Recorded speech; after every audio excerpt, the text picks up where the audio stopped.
Hello दोस्तों, मैं हूं फेरोज शेख और आप देख रहे हैं BN न्यूज़।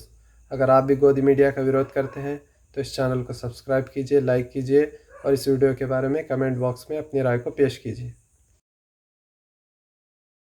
पर उंगलियां रखना हर सचेत आदमी का काम है, चाहे वो पत्रकार हो, चाहे वो चित्रकार हो, चाहे कवि हो। आप चूंकि राजनेता हैं, आप पार्टी में हैं, आप राज्यसभा की शोभा है, तो आपका उत्तरदायित्व भी है। थकान आपके लिए अपेक्षित नहीं है।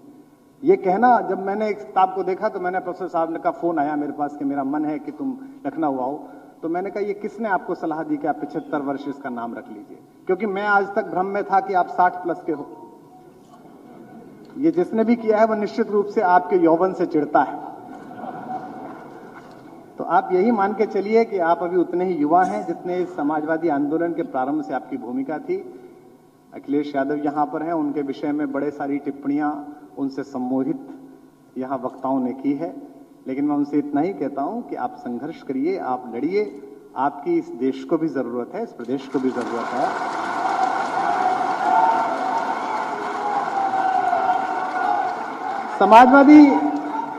समाजवादी परिवार की एक विशेषता है, इस परिवार की एक विशेषता है, क्योंकि मैं मंच का कवि हूं, तो मेरा एक छोटा सा लोभ भी ये है कि हम हिंदी कवि सम्मेलनीय कवियों के लिए, हिंदी के साहित्यकारों के लिए जो सबसे अप्रोचेबल चीज होती है, सबसे ज्यादा आराम से जिनसे कह सकते हैं, कोई बात सुन सकते हैं, वो समाजवादी परिवार है। दिवंगत नीरज जी से लेकर हमारे प्रिय मित्र, मुझे आज भी याद है, मैं अमेरिका में था और हमारे एक बहुत ही योग्य गीतकार लखनऊ के थे, देवल आशीष, उनको एक समस्या हुई। आधी रात फोन करने पर, उस समय अखिलेश जी मुख्यमंत्री थे यहां पर, तुरंत व्यवस्था हुई, उनका उपचार हुआ, हमने बचा नहीं पाए। तो अक्सर लोग अपने हिसाब से, अपनी इच्छाओं के हिसाब से सोचते हैं कि भाई सामने अगर व्यक्ति है तो आराम से होगा। समाजवादियों का, इस पार्टी का, इस परिवार का विशेष रूप से हिंदी के प्रति लगाव रहता है। दो एक बात बोल के मैं अपनी बात को विराम दूंगा। ये देश इस समय, जैसा मनोज बोल रहे थे, इस समय एक ऐसी स्थिति में है जहां थोड़े से ताप को कम हो जाना जरूरी है, गुस्से का थोड़ा कम हो जाना बहुत जरूरी है। और ये जो कुछ भी चल रहा है और जिससे भी मैं और आप चिंतित हैं, इस हॉल में बैठे हुए लोग, समाजवादियों से अलग अगर कुछ लोग बैठे हों तो उनको भी मैं विशेष रूप से कहना चाहता हूं, मंच पर भी हैं और नीचे भी अन्य पार्टियों के लोग बैठे हैं।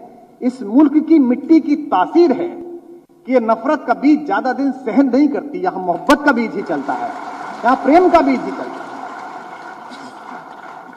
एक दूसरे की बात सुनी जाए, एक दूसरे की बात कही जाए। तुम ही तुम हो तो क्या तुम हो, हम ही हम हैं तो क्या हम हैं। ये जो संवाद हमारे यहां समाप्त हुआ है, इसकी चिंता करना ये भारत के गणतंत्र ने सिखाया है। प्रोफेसर साहब की पुस्तक में मैंने देखा, विशेष रूप से ये मुझे पर्ची दी गई है और ये चूंकि प्रमोद तिवारी जी के लेटर पैड पर है, उनकी छोटी सी पर्ची पर है, जिसमें कहा गया 4 लाइन भी सुना देना।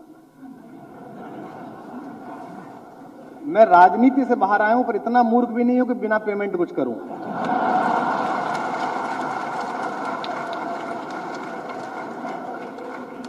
हमारा तो निजी रूप से जन्म ही इस काम के लिए हो गया है।